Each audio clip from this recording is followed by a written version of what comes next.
Claire extendió la mano hacia el micrófono como si fuera suyo. La banda dejó de sonar a mitad de la canción. Se encontraba en el escenario con un vestido negro que la hacía parecer intocable. Su anillo de bodas brilló bajo las luces del salón de baile mientras alzaba su copa.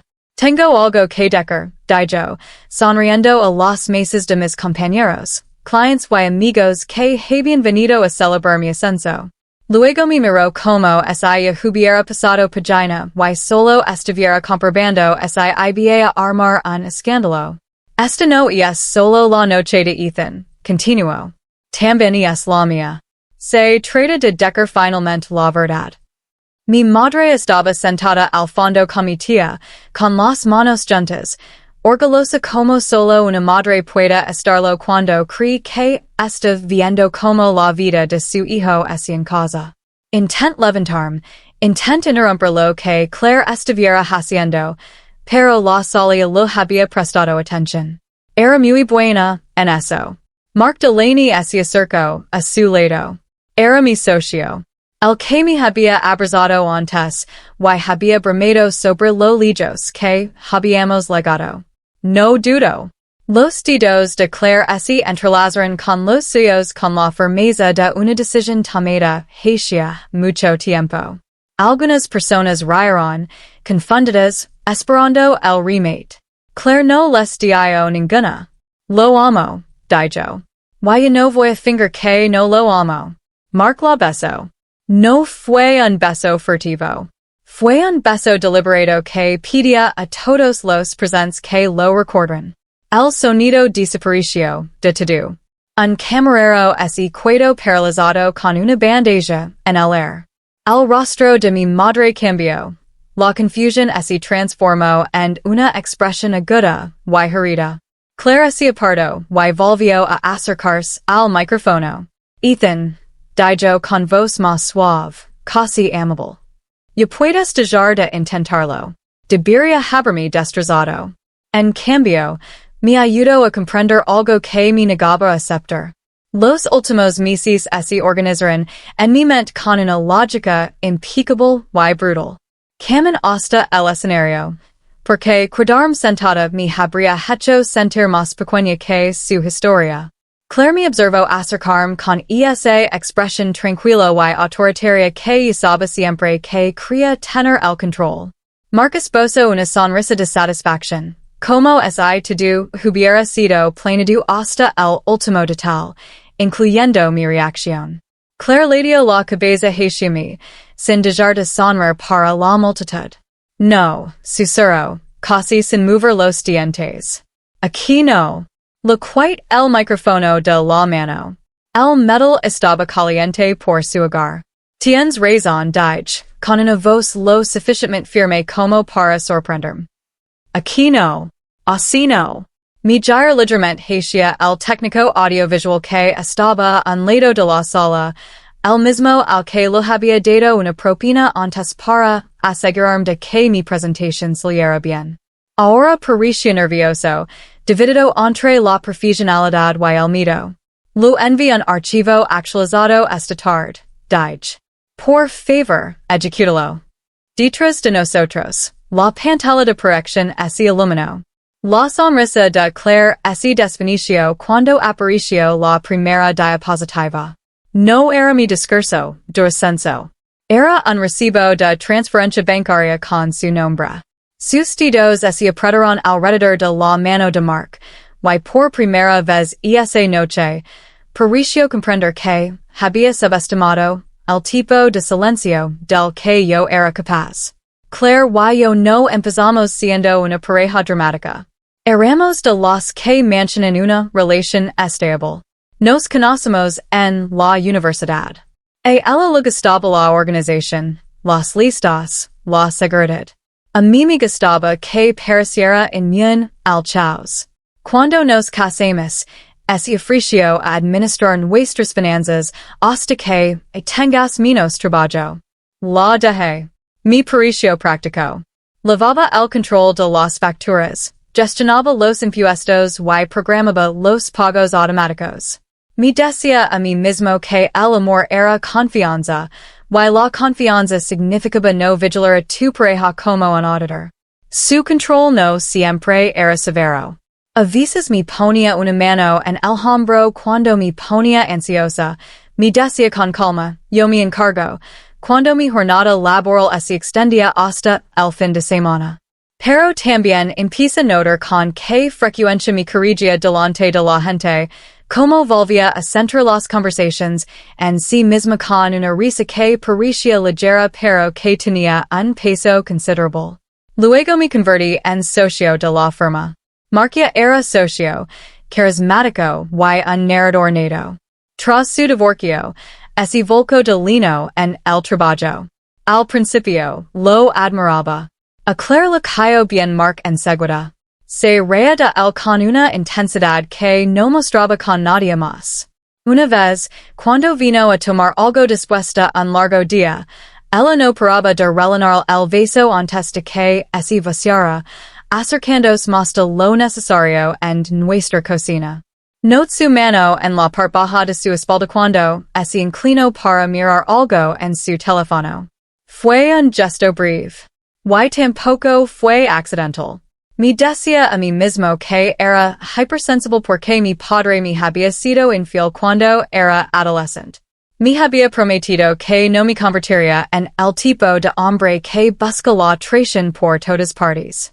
El teléfono de Claire se convirtió en un objeto privado por esas mismas fechas. Pantalla hacia abajo. Solo reconocimiento facial. Un rápido deslizamiento del pulgar cada vez que entraba en una habitación. Cuando le hacía una pregunta normal como, ¿quién era? Respondía demasiado rápido, con demasiada fluidez. Trabaja, decía ella. Trabaja siempre. Una noche la oí en el pasillo hablando por teléfono, con voz baja y cálida. Confía en mí, dijo, y entonces me vio y colgó sin dar explications. La frase se me quedó grabada. No las palabras, sino el tono. No sonaba a amor. Sonaba a interés. No la confront. Es lo que siempre hacía con Claire, me adapté.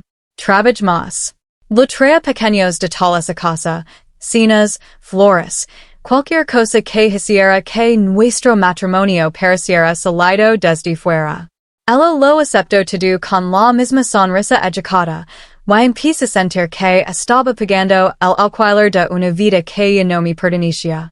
La primera prueba llegó como suelen llegar las traiciones en la vida real, a través de un correo electrónico de nuestro banco. Una alerta de fraude. Una transferencia marcada como inusual. En esa sesión, esperando encontrar un error. Nuestra cuenta conjunta mostraba tres transferencias salientes etiquetadas como consultoria, cada una lo suficientemente grande como para ponerme los pelos de punta. La cuenta de destino era desconocida. Cuando le pregunté Claire, no hacía esto. No tartamudeó. Convirtió la pregunta en una lección. Y es algo temporal, dijo, apoyándose en el mostrador como si estuviéramos hablando de toallas de papel. Transferí el dinero a una cuenta con mayor rentabilidad. Estarías más tranquilo si dejaras de preocupar y me dejaras encargarme de todo. Entendí lo suficiente como para saber que no era nuestra cuenta. Y esa noche, mientras ella se duchaba, abrí su computadora portátil. Sentí las manos incómodas sobre el teclado, como si estuviera entrando a la fuerza en mi propia casa. Pero su contraseña era la misma que había usado durante años. Nunca se le había ocurrido que pudiera dejar de obedecer. Su correo electrónico estaba abierto y cuidadosamente ordenado. Una carpeta estaba etiquetada con una sola letra. M. Dentro había capturas de pantalla del calendario que resultaban mis días de viaje. Confirmations de hotel. Un borrador de un acuerdo postnupcial. Y un mensaje de Mark. No se dará cuenta si lo hacemos poco a poco. Confía en ti. La respuesta de Claire fue breve. Está ocupado. Firmará lo que le ponga delante. Mi recline con tanta fuerza que mi silla crugio. En otro correo electrónico había un archivo adjunto, un video. El asunto decía, para cuando me eches de menos. No lo abrí. No necesitaba ver cómo mi matrimonio se desmoronaba en pixels. Cuando terminó la duca, certidumbre tal como estaba. Claire entró con el pelo humido y mi beso en la mejilla, con el cariño de siempre. Estás calado, dijo ella. Estoy agotada, dije. Parecía aliviada, no preocupada. En ese momento comprendí que no se trataba de un asunto caótico provocado por la confusión. Era un plan. Comencé a reunir pruebas. Reenvié correos electrónicos a una cuenta que ella desconocía. Fotografié recibos de transferencias. Copié todos los documentos que había redactado. No me apresuré, porque si lo hubiera hecho, la habría alertado. Mark también cambió. En la oficina se volvió más afectuoso, más hablador, más generoso con los halagos, como si estuviera intentando recuperar mi confianza a crédito. Mark tenía la habilidad de hacerme sentir como la responsable. Si no cumplía con una fecha límite, lo convertía en una broma. Si un cliente se enfadaba, me llamaba después y me decía, menos mal que tú eres la adulta. Yo lo tomaba como un halago, incluso cuando eso significaba que yo absorbía la presión de la que él se libraba. Sentí el pulso en mis oídos, pero mi rostro permaneció inmóvil. Una tarde, deslizó un nuevo acuerdo de colaboración sobre mi escritorio. Actualización estándar, dijo. Lo ley. Las cláusulas ocultas transfieren la responsabilidad de tal manera que podrían haberme hecho rico sobre mi el pago de los fondos faltantes. Levant la vista. ¿Pretendes que firme esto sin consultar a un abogado? Mark sonrió. Pero la sonrisa no lo legó a los ojos. No seas paranoico, Ethan. Estamos en el mismo equipo. Guard el papel. No lo firme. En casa, Claire empezó a tocarme más, como si la intimidad pudiera reconectarme con esa versión de mí misma que no hacía preguntas. Después, con una voz que sonaba dulce pero que parecía una prueba, me decía, ¿estamos bien, verdad? Yo respondería que sí, y en mi cabeza volvería a escuchar la frase de Mark. Él confía en ti. Para cuando se programó la celebración, yo ya sabía del asunto y del dinero. Lo que no sabía era hasta qué punto pretendían sepultarme públicamente bajo su versión de la verdad. Claire dejó de esconderse la semana anterior al evento. Empezó a medir lo que podía decir sin que yo me volviera loco. Durante la cena, mencionó el apartamento de Mark como si fuera algo que todos conocen. Por fin le cambió la alcachofa de la duca, dijo, mirando por encima de su copa de vino. Seguí comiendo. Bien, dije. Sus labios se curvaron, complacida por mi contención, como si mi silencio significara consentimiento. 2 noches después, no vino a la cama. Hoy el clic de la puerta trasera alrededor de la medianoche. Desde la ventana de arriba, six como su coche salía del camino de entrada sin las luces encendidas durante los primeros segundos. No lame. No lo perseguí. Me senté en el borde de la cama y dejé que la humiliación se asentara en algo más pesado. Algo más silencioso. A la mañana siguiente llegó a casa oliendo a jabón de hotel. No pude dormir, dijo con despreocupación. Estuve dando vueltas en coche. La mayor me di cuenta de que había dejado de mentir y ahora practicaba. Quería que dudara tanto de mis propios instintos que incluso las pruebas me parecieron negociables. En el almuerzo conocí a una abogada llamada Priya Nair. Lev copias empresas de las transferencias, capturas de pantalla y fechas. Leo en silencio, y luego levanto la vista. ¿Tienes un acuerdo prenupcial? Sí, dije. Con una cláusula de infidelidad. Su vos esse mantuvo serena. Entonces tendrás ventaja. Pero debes asumir que te harán parecer inestable. Quiens Robin Wyanganan no solo lo hacen. Lo justifican. Reclutan testigos. Esa phrase me puso la piel de gallina. Solicitamos el bloqueo de emergencia de nuestras cuentas conjuntas por sospecha de fraude y tomamos medidas para proteger mis cuentas personales. Preadverso que no hablará con claridad una vez presentados los documentos. Pasará de ser encantadora a intentar minimizar los daños, me dijo. Siguiendo el consejo de Priya, empieza a dormir con el móvil en la mesita de noche y los laves del coche en el bolsillo. No era paranoia. Era una medida preventiva.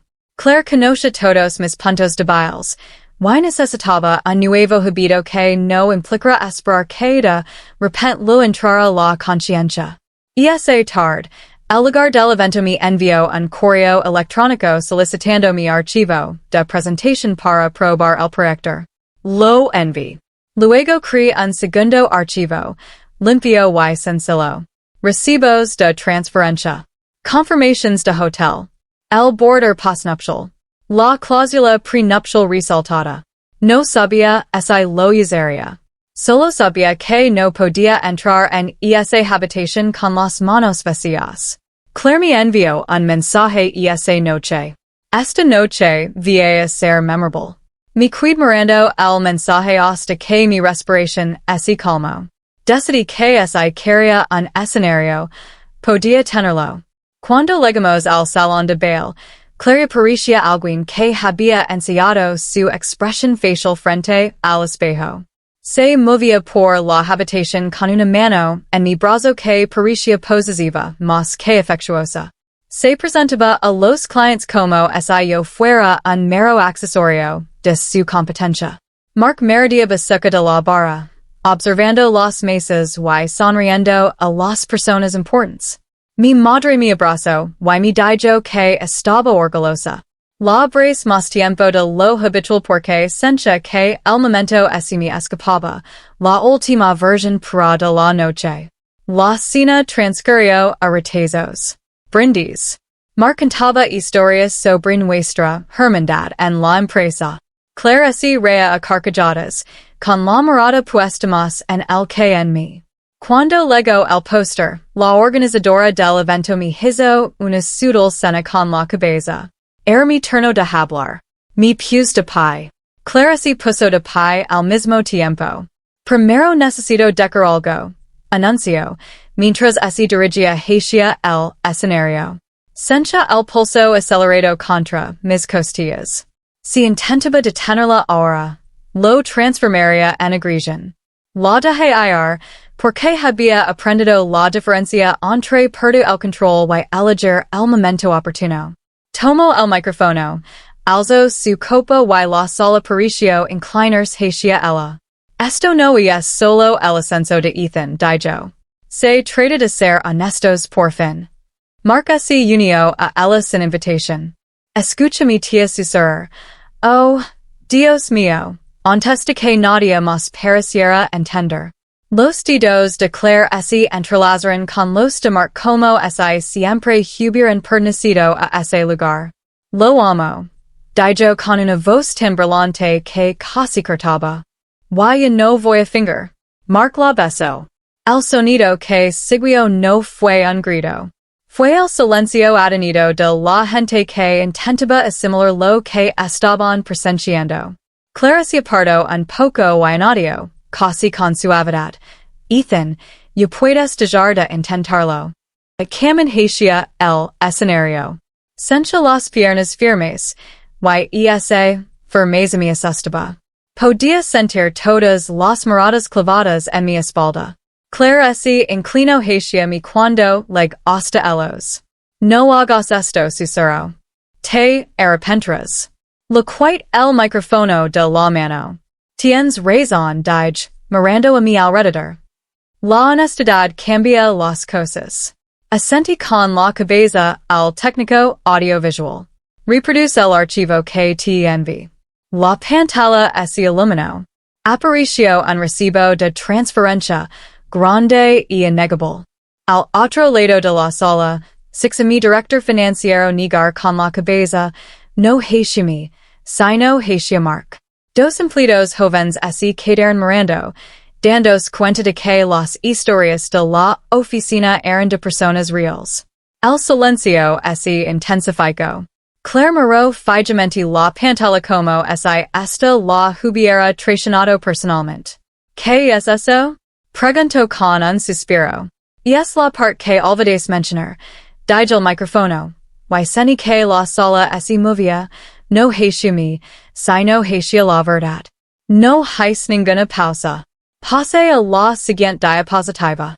Otra transferencia. Otra fecha. Luego una tercera. Las cantidades se acumulaban como una confesión.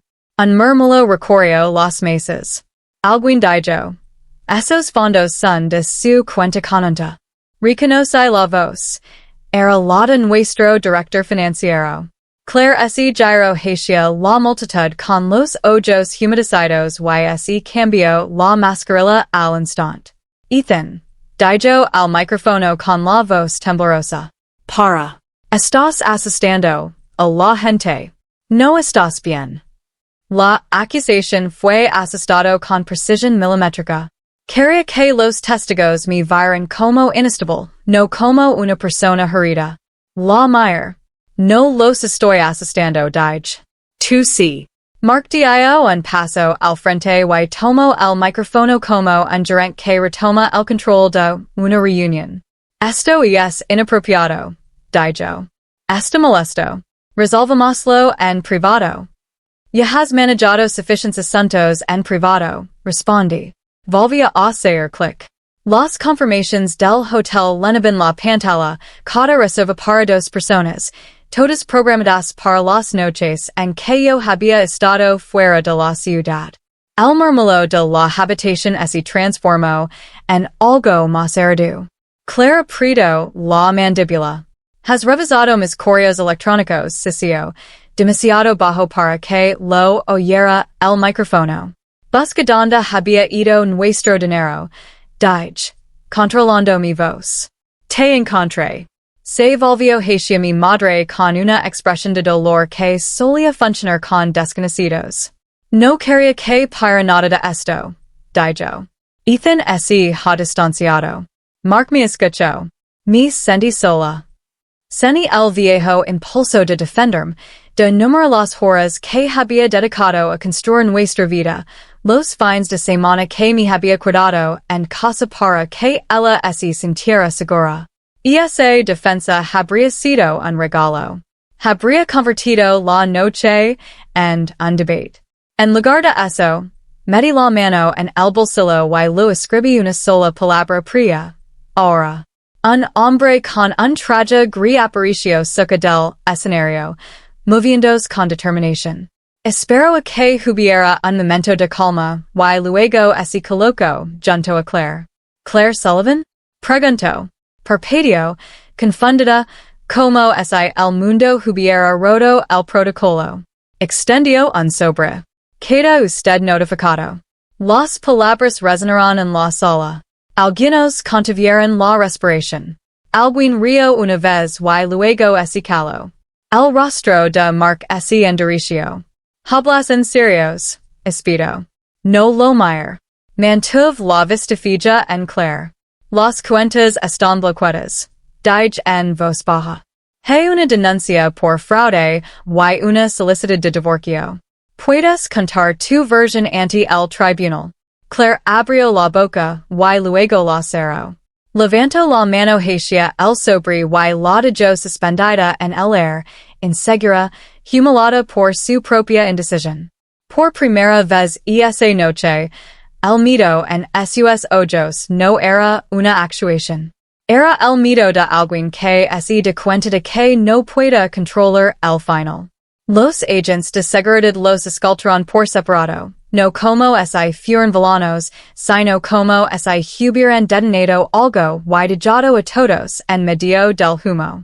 Claire caminaba con la barbilla en alto, con el anillo en el dedo, como si el símbolo pudiera protegerla de las consecuencias. Mark discutio con un guardia hasta que alguien le dijo, en voz baja, que estaba empeorando las cosas. Cuando se cerraron las puertas, la sala no volvió a ser festiva. La banda permaneció en silencio. Los vasos quedaron a medio terminar. Mi placa de ascenso esperaba en su caja de terciopelo como un recuerdo de una vida que ya no me pertenecía. Mi madre se acercó, y me tomó de la mano. Su hogar era firme. ¿Estás bien? Preguntó. La palabra me impactó más que. ¿Estás bien? Creo que sí, dije. Solo estoy vacío. La gente se acercaba con gestos vacilantes. Algunos se disculpaban por mirarme fijamente. Otros ofrecían consuelo incómodo. Unos pocos evitaban mi mirada por completo, avergonzados por su propia presencia. Ascendí con la cabeza hasta que me dolió la cara. Después de que el local quedó vacío, me senté sola en la mesa principal. Esperaba que mi cuerpo se desplomara temblando, pero la conmoción me mantuvo en pie, como un support. Mi teléfono vibró. Era Claire. Dejé que sonara. A continuación, un mensaje de texto. Me humiliaste. Me quedé mirando las palabras hasta que dejaron de parecer language. La humiliación había sido su herramienta durante meses. Los pequeños cortes, las correcciones públicas, la forma en que me hacía sentir agradecida por las migajas de aprobación. Conduía cosas sin música, con las manos aferradas al volante. En cada semáforo en rojo veía mi propio reflejo en el parabrisas y intentaba decidir si me reconocería al día siguiente. La casa estaba a oscuras. Claire no se había lavado nada. Había dado por hecho que volvería, que seguiría teniendo el control, que aún podría manejar la situación. Recorrí las habitaciones lentamente. La foto de senderismo enmarcada en el pasillo. La habladura en la pared del día de la mudanza. La manta que ella insistía en que combinaba con nuestra estética. Me di cuenta de cuántos objetos eran accesorios para la historia que le gustaba contar sobre nosotros. En el dormitorio, su joyero estaba abierto. La bandeja donde solía dejar su anillo de bodas por la noche estaba vacía. Lo había lavado puesto toda la noche. Me senté en el borde de la cama y finalmente sentí que el dolor llegaba, no como un drama, sino como una presión detrás de los ojos y una opresión en la garganta que no desaparecía. Apareció otro mensaje, esta vez la transcripción de un mensaje de voz. Ethan, por favor. Podemos arreglar esto. No hagas esto. No escuch. No respondí. Vaya las escaleras, lean un vaso de agua y bebí despacio, como si mi cuerpo necesitara una prueba de que aún me pertenecía. Luego cerré la puerta trasera con llave. El sonido del cerrojo al encajar en su sitio fue pequeño, ordinario, y más fuerte que todos los brindis en aquel salón de baile. Me quedé en la casa silenciosa y comprendí que hacer pagar al instante no tenía nada que ver con el escenario. Fue el momento en que dejé de pagar por sus mientras comí paz.